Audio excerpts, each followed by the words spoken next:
Nous sommes en train de réfléchir avec les éleveurs, avec les organisations, les associations que nous avons mises sur place, transformer ces larves d'hanneton pour créer de l'huile, du beurre, de la pommade pour la peau, de la farine, des cubes pour assaisonner la nourriture et pourquoi pas aller jusqu'à transformer ces larves-là à travers du vin d'hanneton.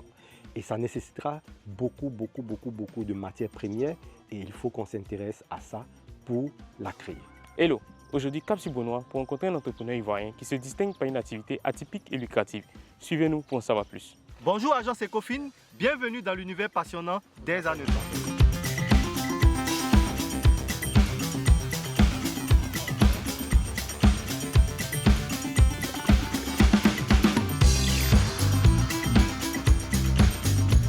Avec l'élevage des hannetons, vous avez deux possibilités de pouvoir vous faire des revenus additionnels. Le premier axe, c'est concernant la larve elle-même. Elle se vend sur le marché entre 10 000 et 15 000 francs CFA le kilo. Donc si vous avez un élevage qui produit 10 kg, 20 kg, vous faites simplement le calcul pour voir ce que vous pouvez gagner. Mais au-delà de la larve, vous pouvez vendre les charançons eux-mêmes. C'est-à-dire les colongolis sont vendus le couple, mâle et femelle, à 1000 francs.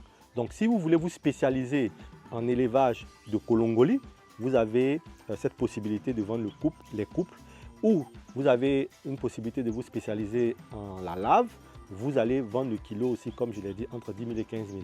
Vous pouvez faire aussi les deux, parce que de toute façon, on aura toujours besoin de nouveaux géniteurs, de nouveaux colongolis, pour pouvoir créer de nouvelles larves. L'élevage de cette larve, notamment appelée hanneton, est très simple. On se base sur son cycle naturel d'évolution. Son cycle naturel commence à partir de l'accouplement des géniteurs, notamment appelés colongolis dans nos villages. Ces géniteurs vont produire des œufs. Ces œufs vont se transformer en larves et ces larves vont se mettre dans des cocons, notamment des nids. Et ce sont ces larves-là dans les nids qui vont se retransformer en nouveaux charançons, nouveaux géniteurs, nouveaux colongolis. Et donc c'est ce cycle-là en fait que nous essayons de reproduire dans nos fermes. Il faut savoir que vous avez à partir de l'accouplement jusqu'à la sortie des larves environ 40 jours et de la sortie des larves jusqu'au nouveau colongoli environ 1 mois. Donc vous pouvez vendre soit les larves ou continuer et faire sortir les charançons pour les vendre. On va réaliser ici une bassine de larves au géniteur. Voilà. Et pour réaliser cette bassine de larves au géniteur, on va utiliser plusieurs ingrédients qu'on va combiner et on va mettre à l'intérieur de cette bassine pour qu'elle puisse se développer d'ici 1 mois et devenir des cocons qui vont ensuite se transformer en larves.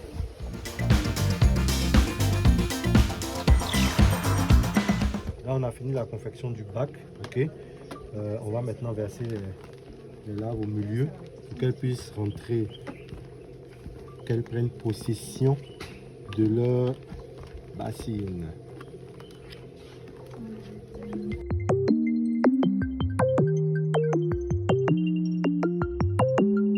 Pour démarrer l'élevage des hannetons, vous avez deux axes.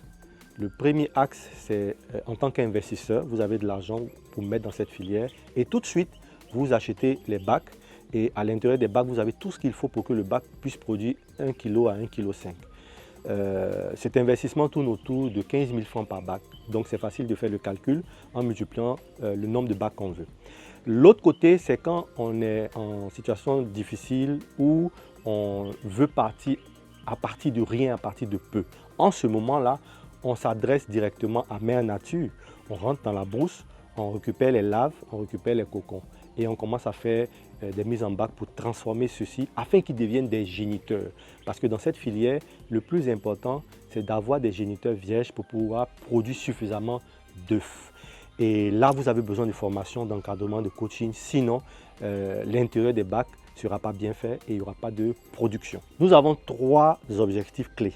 Le premier objectif, c'est de susciter l'intérêt de nos autorités envers la filière des insectes comestibles en général et particulièrement le travail que nous sommes en train de faire, l'élevage des hannetons, notamment appelés hannetons. Le deuxième objectif, c'est de renforcer le réseau que nous sommes en train de mettre en place entre les éleveurs et les consommateurs pour réveiller le marché national.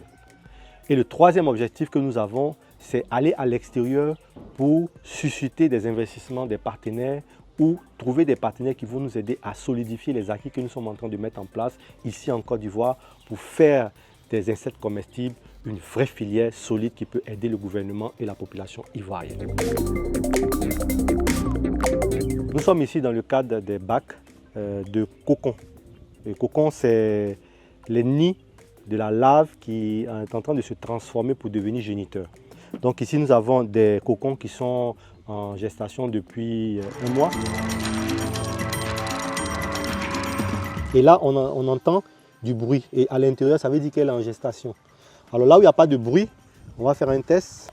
Voilà, il a fini sa transformation et il n'arrivait pas à sortir. Vous voyez? Donc le dépouillement va nous emmener à tout simplement aider les paresseux à sortir de leur cocon. Voilà, là il est sorti. Et voilà, voilà un charançon. Voilà. Et là on est sûr qu'il est vierge. Vous voyez? Et lorsqu'on le fait sortir, on fait très attention, on le brosse. Vous voyez, il y a des fibres sur ses pattes. Il faut enlever tout ça parce qu'il risque de mourir. Les ailes. Et une fois qu'on l'a brossé, voilà, on va le mettre dans le bac des géniteurs vierges. Voilà. Voilà, voilà les autres ici. Voilà. Je tiens à remercier l'agence Ecofin pour cette lucane faite aux entrepreneurs à travers ce genre de reportage.